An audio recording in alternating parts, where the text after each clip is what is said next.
आसन की बड़ी महिमा है।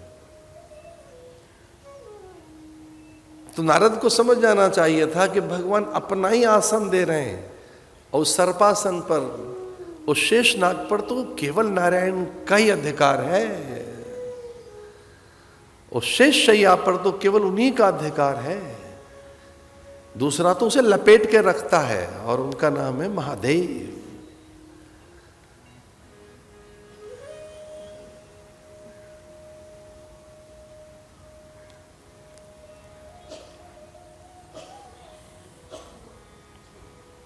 भगवान की अपनी लीला ये थी, कोई तो कारण चाहिए उनको जगत विस्तार के लिए, अपने संकल्प की रचना के लिए, स्वयं के अवतरण के लिए।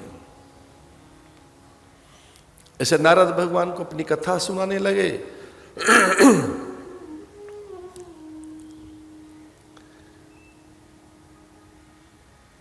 कभी कभी रोगी को वही अच्छा लगता है जो वैद्य मना करता है। यह नारद को रोगी बताया गया है। मानस रोग नारद को। ये ध्यान रहे, हमारे तन के रोग तो ठीक हो जाएंगे, मन के रोग ठीक नहीं होते। जो मन की व्यथा है, मन का असंतोष है, मन में जो व्याधियां हैं, मनोरोग है।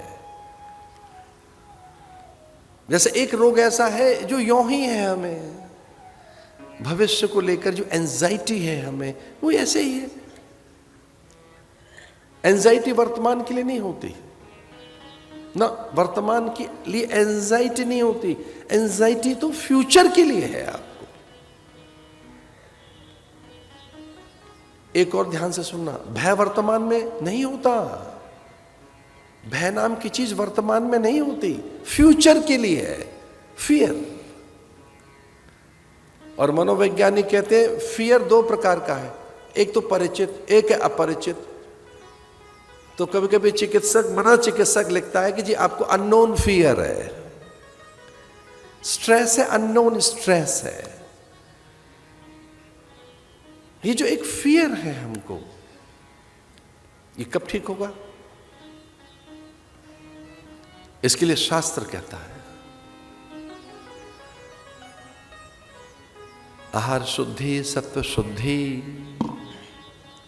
जब तक विचार और आहार दोनों ठीक नहीं होंगे आपके, आपका भय ठीक नहीं हो सकता,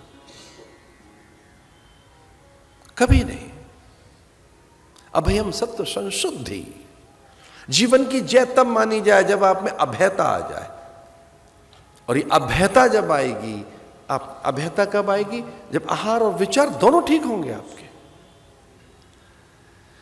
अगर आपके आहार और विचार पर आपका ध्यान नहीं है और कोई भी साधन आप कर रहे हैं, उससे सफलता नहीं होगी।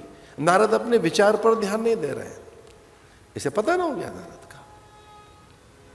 खुशी क्षण में एक विचित्र माया, एक पल में ही एक नया नगर, और उस नगर में देख रहे हैं कि कितने ही लोगों के वहां लोग दिखाई दिए, विचित्र सा लोग, विश्व मोहिनी जो स्वयंवर के लिए तत्पर है।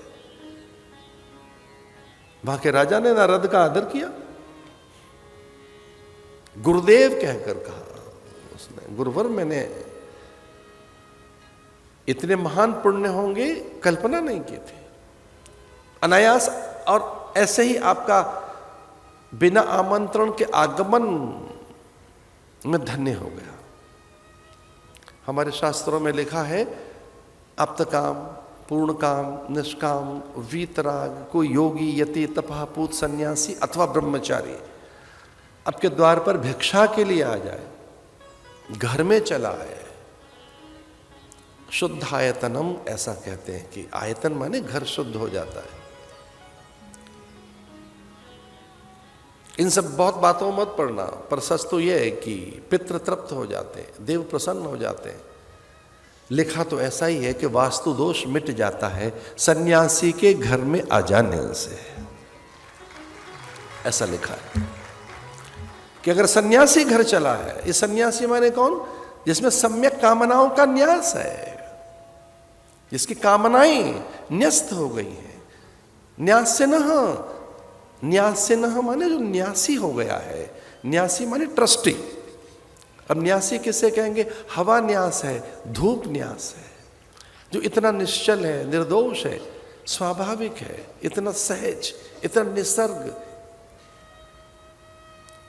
ऐसे न्यासिनः ब्रह्मनिष्ठः, ऐसा ब्रह्मनिष्ठ योगी, यति, तपः, पूत, सन्यासी, विरक्त, वीतराग या ब्रह्मचारी या वेदमूर्ति अथवा गायत्री उपासक, ऐसे महापुरुष के घर आगमन से समूची नेगेटिविटी दूर जाती है। कुछ चीजें धूप दीप से ठीक हो सकती हैं, हो सकता है कुछ सुगंध बिखेरने से हो जाए, कुछ कोना घर का परफ्यूम कुछ छिड़क देने से ठीक हो सकता है, हो सकता है, लेकिन वहां की सूक्ष्म तरंगें, अविद्या, विकृति, राग, द्वेष, अभिनिवेश, कल्मश, कंदर्प, काम, जुगुप्सा, घृणा, ग्लानि, असूया, अमर्ष, इसे कौन ठीक करेगा? अमर्ष, अमर्ष जानते हो किसे कहते हैं? दूसरे की प्रगति से विचलित हो जाना। एक आध अपने लेवल तक घर बन गया है, कोई ठीक बात, कोई ज्यादा परेशान नहीं होता आदमी, 2-3 तल्ले और चढ़ जाए फिर परेशान हो जाता है। ये क्या हो गया? अमर्ष, ग्लानि, भय, जुगुप्सा, संशय। मूरति मधुर मनोहर देखे, राम में खो गए जनक,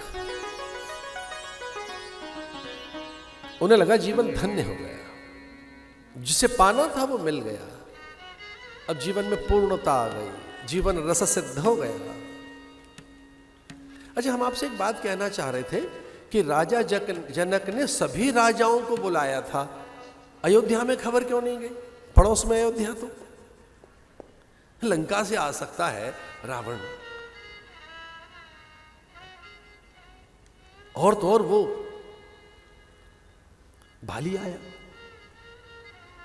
सहस्त्रार्जुन आया, सहस्त्रबाहु जिसकी 1000 भुजाएं, पूरे संसार भर के राजाओं को न्योता भेजा है, अपने आप नहीं आए कि मेरी बेटी जिस धनुष को उठाकर रख देते, महादेव का धनुष, भगवान महादेव का धनुष था, उसे कोई उठा नहीं पाता था, चौकालेपन करना है, रंगोली अल्पना करनी है, अब धनुष की साज सज्जा करनी है, कौन उठाए? उसे को उठा तो पता नहीं था, सीता जी उसे उठा के रख देती है, को सीता जी तो उसे ऐसे उठा के रख देती है तिनका उठा लिया हो। अब जनक तो जानते ही थे सामान्य सीता नहीं है, पराम्बा है, तो धीरे से अपनी बेटी से कहते, बेटी जरा धनुष उठा के इधर रख देना, रंगोली हो जाए, अल्पना हो जाए, चौकालेपन हो जाए, साज सज्जा हो जाए।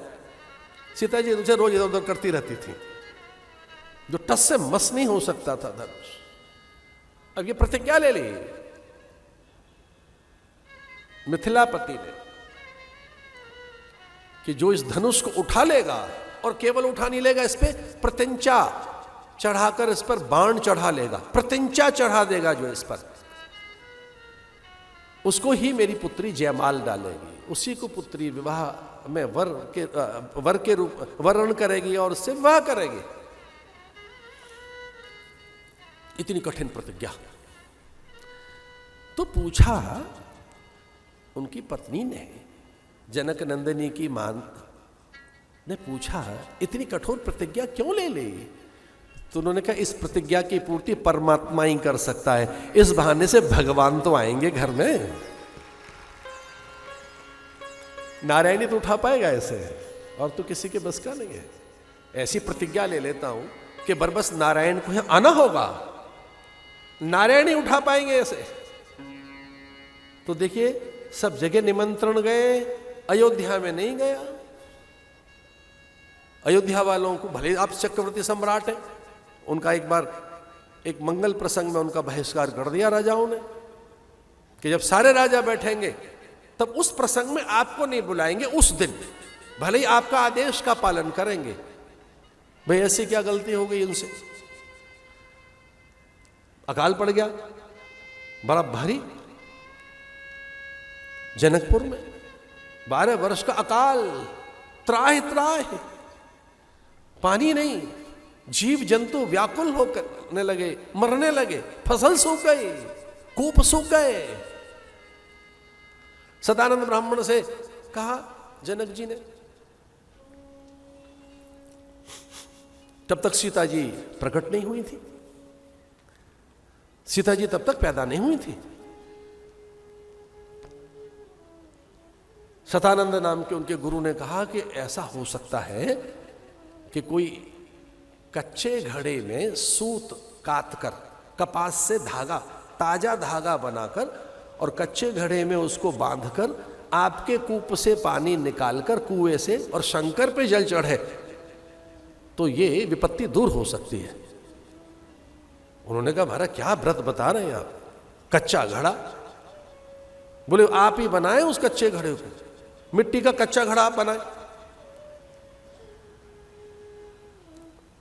और उस पे कच्चा सूत कपास, कॉटन में से थ्रेड निकाला जाए, यार निकाला जाए कॉटन में से, उसका रस्सी बनाकर पानी निकाले।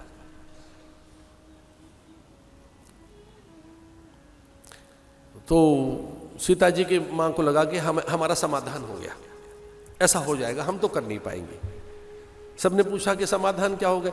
अब बोले कौशल्या को चिट्ठी भेजते हैं, वो कर देंगे, ऐसा लगता है वो कर पाएंगे। कौशल्या को चिट्ठी भेजते, पत्र आया, राजभवन में पत्र पढ़ा गया, दशरथ विचलित हो गए। सौध पर बैठी तीनों माताएं और कैकेयी ने कहा कि पहली बार स्वामी विचलित हैं। साहस देखो कैकेयी का, राजसभा में चली गई, कह लेंगे स्वामी जरा पत्र देना, इसमें लिखा क्या है? और पत्र में लिखा था कि कच्चा घड़ा है और उसमें हल्का सा धागे से बांधकर और कुएं में से पानी निकालना है और उससे महादेव को जल चढ़ाना है।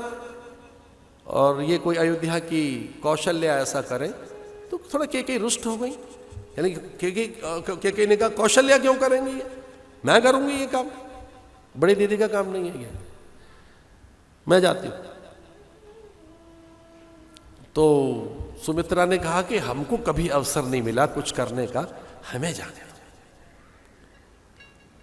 लेकिन कौशल्या ने कहा देखो निमंत्रण मेरे लिए है, कैकेयी के लिए और सुमित्रा के लिए नहीं है, तो ये उचित नहीं रहेगा, क्योंकि संबोधन मेरे लिए है। पत्र में कौशल्या को बुलाया गया है, मुझे जाना। बातें हो गई, कौशल्या जी जाएंगी, लेकिन कैकेयी अड़ गई, बोली कोई तरीका, हम पानी भरने जाएंगे उनका। तो बोले किसे भेजें? बोले किसी दासी को भेज दो, वो ऐसा कर देगी। और सच में ही कैकेयी के कहने पर एक दासी भेज दी गई, लेकिन उसमें योग युक्ति ये रखी गई, कौशल्या के वस्त्र उसे पहनाए गए, कौशल्या की पालकी में उसे बिठाया गया और सच मानिए पानी निकल आया और दासी ने पानी निकाल दिया। और राजा रानी कौशल्या को प्रणाम कर रहे हैं, लेकिन दासी सकुचा गई कि देखिए क्षमा कीजिए, मैं कौशल्या नहीं, मैं तो दासी हूं। अब दशरथ को बड़ा अचंभा हुआ कि हमारी देखो दासी ने ऐसा कर दिया। तो जब सब जगह चिट्ठियां भेजी जा रही थी तो राजा जनक को लगा कि हम चिट्ठी तो भेज देंगे, पर पता नहीं राम को न भेज के किसी नौकर चाकर को भेज दें, धनुषी तो उठाना है, गड़बड़ हो जाएगी, रहने दो, अपने आप आने। जहां सीता है वहां राम आए। राम हृदय कांता, राम हृदय स्पंदना, राम हृदय आत्मा, राम आत्मा केंद्र, राम आत्मा रस्या, राम आत्मा प्राण, राम प्रणवल्लभ। राम कैसे नहीं आएगा?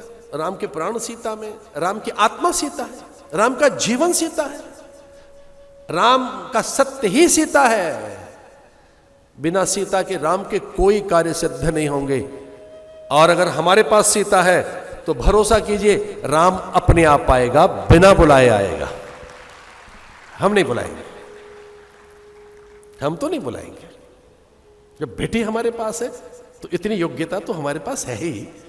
जब सीता हमारे पास है तो राम कैसे नहीं आएंगे? अब मुझे आपसे एक बात कहनी थी, सीता कुछ और नहीं, भक्ति है। अगर आपके घर में भक्ति पैदा हो गई, राम जरूर आएंगे। भक्ति है सीता। सीता संयम है।